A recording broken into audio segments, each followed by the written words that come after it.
เคยเล่นไหมมายากลที่เป็นลูกศรอันเนี้ยเขียนลูกศรชี้ด้านบนอีกด้านหนึ่งให้ชี้ไปด้านข้าง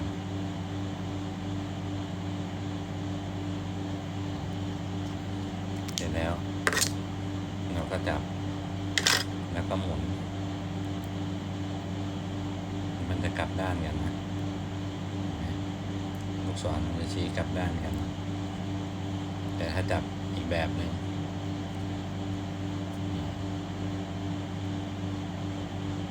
มันจะชี้ไปทางเดียวกัน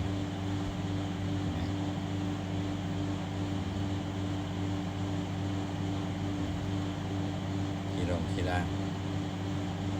เห็นไหม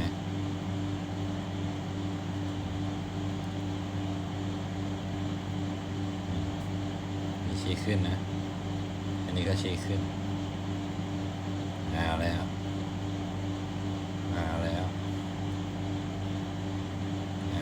ไปตรงข้ามกันอีกแล้ว